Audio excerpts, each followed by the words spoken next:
Hey everybody, it's Sha Blackburn, the LoonWitch here, and today is Friday, December 3rd, 2021. This is the last in my Tarot Chat N Munch Learn the Tarot for free. I can't believe we've been doing this for a year. So this is number 12 in the series.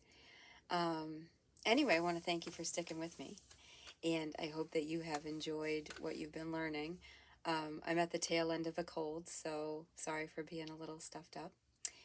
And today, for our last session, I wanted to talk about some things that you as a reader can do to give a good reading, and some things that you as a client can do to receive a good reading. So I have been doing tarot readings professionally for about 36 years. It's amazing to think about. I started very young, but I am older than I look. And it's amazing to think about how many thousands of readings I have done with the tarot over the years. And it's truly one of the things that I'm passionate about and I really love to do. So that being said, I've had a lot of experience with different types of people coming in to get readings. People who are unsure about if the tarot is real, if psychics are real. So people that have been very skeptical, people that have come in and gotten readings because their best friend told them that they absolutely needed to get a reading, or because their wife told them they needed to come in and get a reading. And people who have gotten a reading more or less to prove me wrong, as well as people who have gotten a reading genuinely because they need the support and they need the guidance. So with the combination of all of that experience, I wanted to share with you some of the things that I've learned over the years. When you are, so let's talk about you as a reader right now. So you're the reader and you have clients coming in.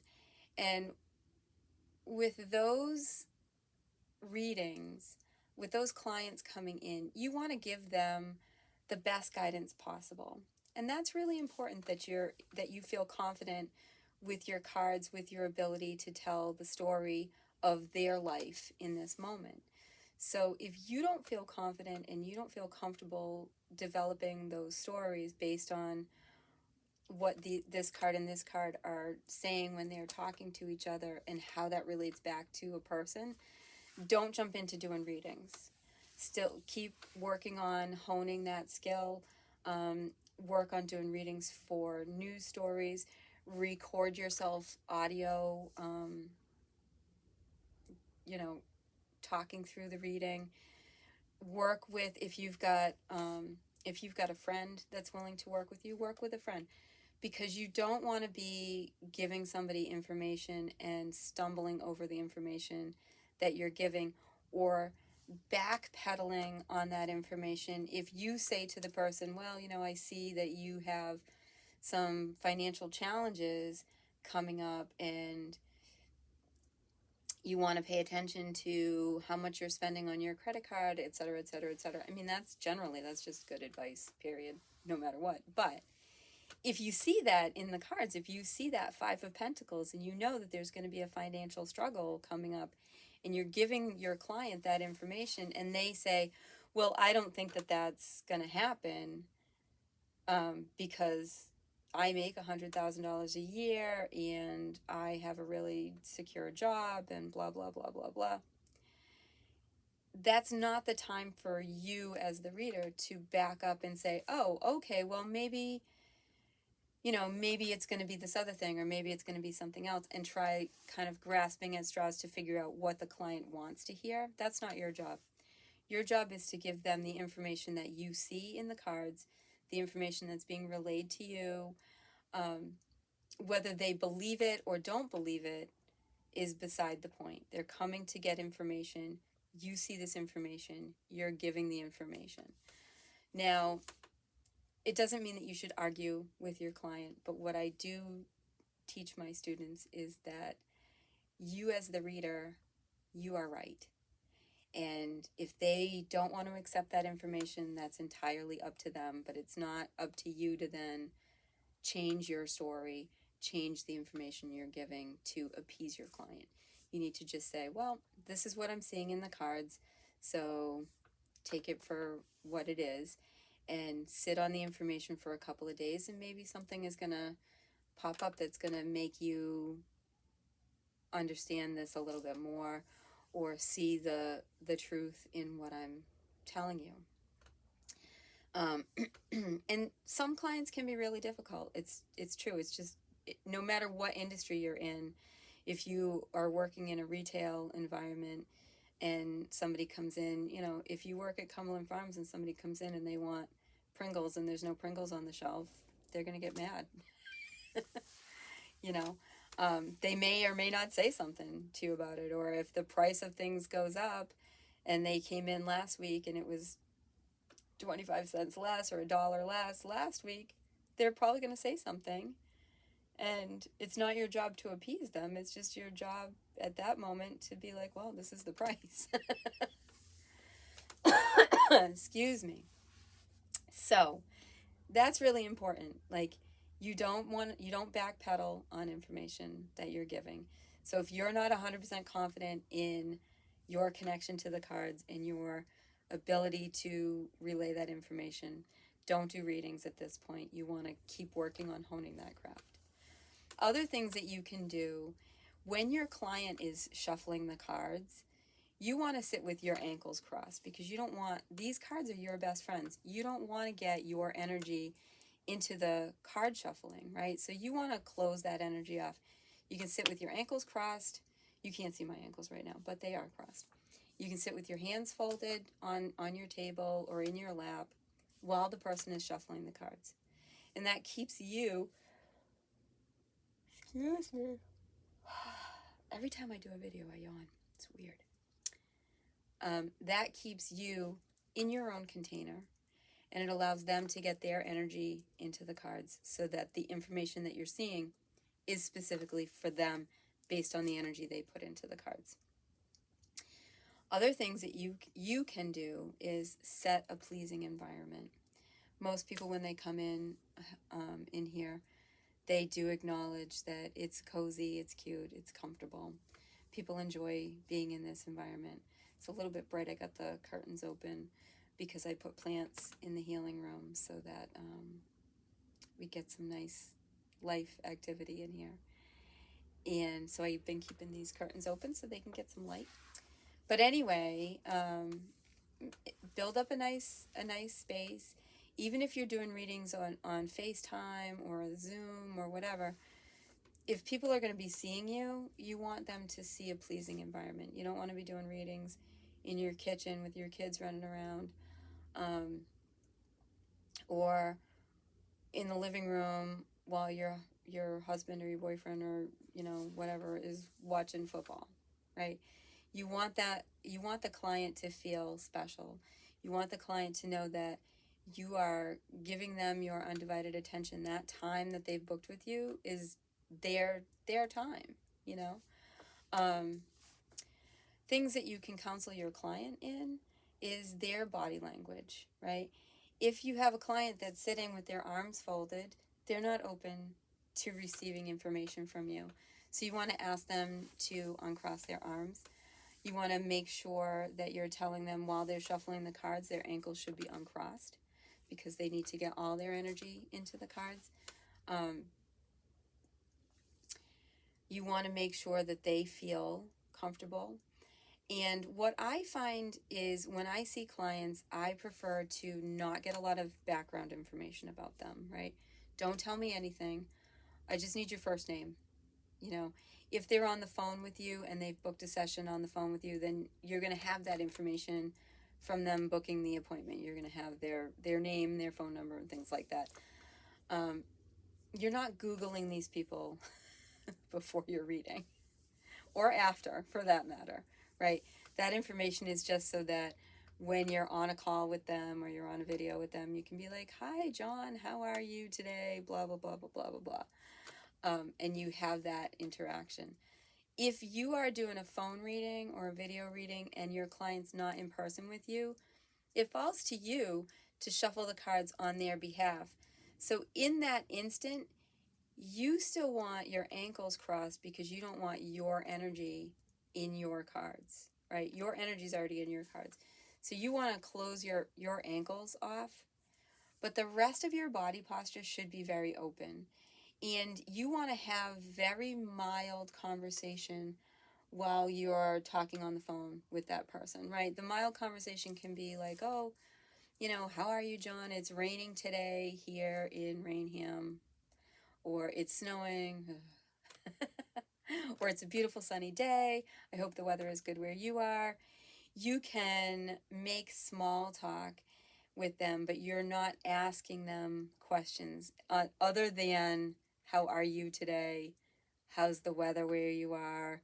You know, if it's like right after Thanksgiving or right after Christmas, you can say, oh, did you have a nice holiday? If they start unloading a lot of really personal information during this kind of little chit chat, you need to stop the conversation. You need to let them know, don't tell me too much. I don't want to know anything that might come up in the reading. So one of the things that you don't want to do is give them information back that they've already given to you. If you're, how are you today? And they say, oh, I applied for a new job today. And then you're doing the reading and the new job opportunity comes up in the reading.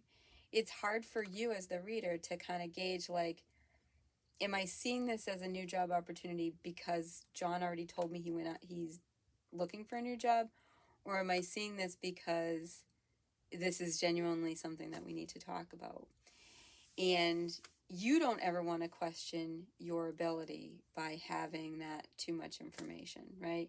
So if they start saying, oh, well, I'm doing pretty well, I started looking for a new job, you want to kind of cut that conversation off and say, oh, okay, that's great. Don't tell me anything more about it.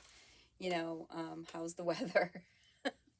And switch that conversation. You could even be like, what'd you have for lunch today? Or something along those lines. Just keep it very nonchalant, non-personal, generic conversation. And if they're in person, you don't necessarily need to be having that small talk conversation with them because they're shuffling the cards, they're putting their energy in. So you want to kind of sit quietly and let them do that part of the work, okay? When it gets to the actual reading portion, as you're laying out the cards, if you feel compelled to start talking right away, you see something, it's your favorite card that comes out, you love that card, it makes so much sense, or something in your mind is saying, aha, I know this person, oh my God, this is what's going on, and you get really excited to share information with them, you can start talking right away. That's totally fine. If you want to wait until you've got a few cards out and you can start kind of seeing the story developing, that's also fine. You lay the cards out and start looking at what the cards are showing you, start looking at what details in each card is popping up for you. I actually am sitting here without a deck of cards. I'm looking around like, I don't have a deck of cards with me in my hands to be like, because in this card you might see in the Hermit card where he's typically holding a lantern or a torch or something that's a light source. It might be the light source that draws your attention right away. It might be the hooded figure that draws your attention right away. It might be a piece of scenery behind him or in front of him that draws your attention. So you want to pay attention to what's being illuminated in the cards. Excuse me again. Oh my goodness. For example, just like on the notepad, so if we were to look at this notepad, maybe just that purple flower pops out at you, or maybe it's the little dots that pop out at you, or maybe it's the shape that you see in the middle of the flower. You know what I mean? And that's what makes you go, ooh, I need to talk about this. There's that one white dot, and that's what's speaking to me. Or there's a lot of green leaves, and that's what's speaking to me. Or there's a person in the image doing this action, and that's what's speaking to me. It's very rarely the entirety of the card that's going to be popping out at you saying, pay attention to this entire image. Most of the time, it's something within the image that speaks to us. And that's where you start building your story from. I would love if you are so inclined and you want to do some practice videos of yourself or do some practice audios of yourself doing some readings, you know, and uploading them to the tarot study group circle. That would be so great for people to see and understand, or hear and understand. If you want to do those things, what I would recommend is you keep it to a 3-card reading, and you can simply do something like, today I asked the question about, is it Alec Baldwin that ended up shooting somebody because the prop gun was a real gun? I think I saw something in the Apple News, just like a ticker across my email this morning, and thinking, what? But you want to say, oh, today I asked the question, you know, will Alec Baldwin go to jail for, what do they call it? Unintentional manslaughter, or there's a word that I'm missing here. Yeah, I can't think of the word. But anyway, today I asked that question and I pulled 3 cards. These are the 3 cards I pulled, and here's my reading. So you would then, just so that people listening to it have the background of what the question was that was asked, what the cards are that you're looking at, and you can relay the story. You know, I saw the Justice card and the Ace of Swords card and the King of Swords card, and those were the 3 cards that I pulled. And because I'm looking at these cards, the story is blah, blah, blah. And then you start going into your story. And that's a good way to just kind of practice for yourself. Share it with the study group so other people can kind of chime in and give you pointers or critiques on your storytelling ability. You know, when you're doing a reading for somebody and you've got all these cards laid out on the table, don't point to the cards and say, oh, this card is telling me blah, blah, blah, blah, blah, but this card is telling me blah, blah, blah, blah, blah. When you start pointing, because not every card is going to talk to you, not every card is going to fit into the information that you're getting, but if you point and you say, this card's telling me this and this card's telling me that, your clients are then going to start asking you, oh, well, what about that card? What about this other card? We didn't talk about this. And they're going to think that you're missing something, or they're missing out on a piece of information when they're not. It's just that that card didn't have any relevance to the information that you were getting, so you didn't talk about that card, you know? Or maybe you lumped that card in with another card because they had a similar message. You're not there to teach them the tarot, so you want to avoid pointing. Pointing is no good. And that's the main, those are the main points that I have for you. Just remember that as the reader, you are correct. You know what you're talking about. This is your craft. You've been honing it. You've got the skill. If this person getting a reading from you was able to do readings on their own, then they would have no reason to come and see you.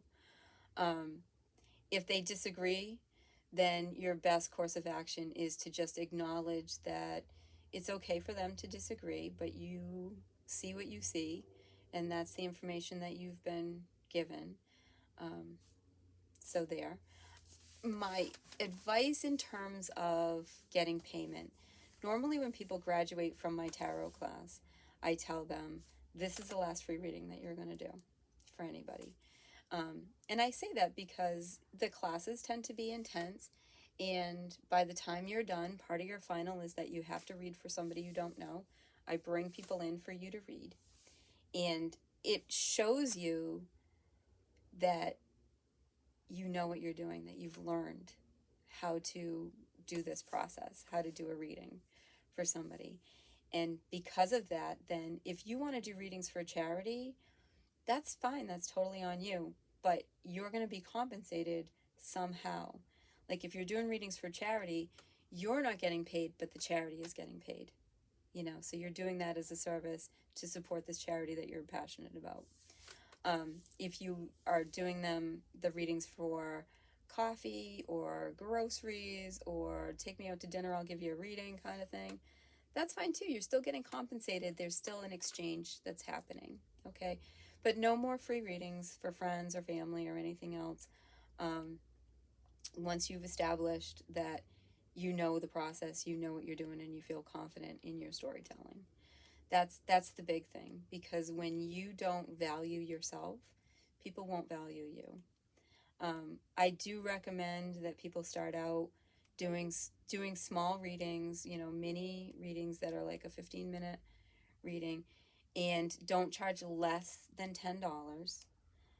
Here we are in 2021, almost 2022.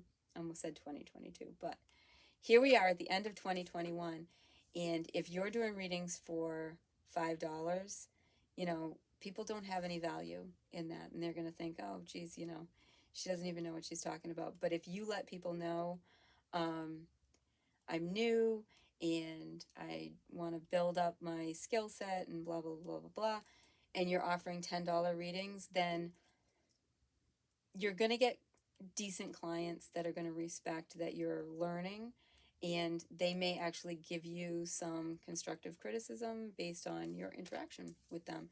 And it could be a good learning for you as well. But they also are likely to recommend you to their friends, And then when you feel comfortable going up in price, then go up in price. I can tell you that I have been $30 for 15 minutes for well over a decade. Well over a decade. I don't do a lot of 15-minute readings. That's typically what I do at fairs and festivals and things like that, is I keep it to the 15-minute. And that is that 15-minute price is what I charge at fairs. It's what I charge for a genuine 15-minute reading with me. And a lot of times I find that when people are buying the 15-minute reading, they're buying it more because that's the price point they want to pay. And you may find that people will want to extend that time, and they kind of think like, well, now that I'm sitting in the chair, can't you just give me more information and more information? And the answer is no. You got to keep to that. You got to keep to that agreement that you're making.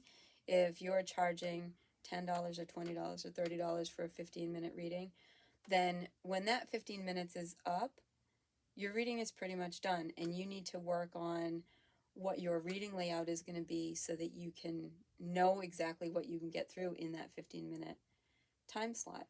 If they continue to have a conversation with you and have more questions and things like that, you need to stop and you need to ask them if they want to continue. It's going to be $30 for another 15 minutes or $10 for another 15 minutes or whatever you want to do. But it's important to maintain a value and integrity on yourself and your skill. You've taken the time to do the learning. You may be paid to take a class outside of watching these free videos, and value that. Value that. We need to take value in ourselves all the time, not just as card readers, because if you're bending over backwards and doing things for people consistently, they're going to expect that more and more. And when you start trying to build up boundaries, you're going to be met with a lot of resistance from people who are used to you just doing whatever for them with no exchange of energy or finances. So that's it. That's my chat. We're just at about 24 minutes here, so it's a bit longer than usual. I'm going to go ahead and upload it to YouTube now and send out the link. So I hope that you have enjoyed our Tarot Chat N Munch and our year of learning the tarot for free. As we move into 2022, I'd love to hear your feedback. What are some of the things that you would like to learn? Do you want to keep going with the Tarot Chat N Munch each month? And what else would you like to be learning? So I look forward to your comments. If you're watching this on YouTube and you want to join the community, you can join the community at Enchanted Forest SWC.com, and I will put that in the description so you'll be able to copy and paste it into your browser and join the community. All right, we are, I'm Sha Blackburn, the LoonWitch, You can reach me at LoonWitch@gmail.com, and it's loon like the bird, not the moon. And yep, that's it. So I look forward to seeing you, and have a great rest of 2021. Be well.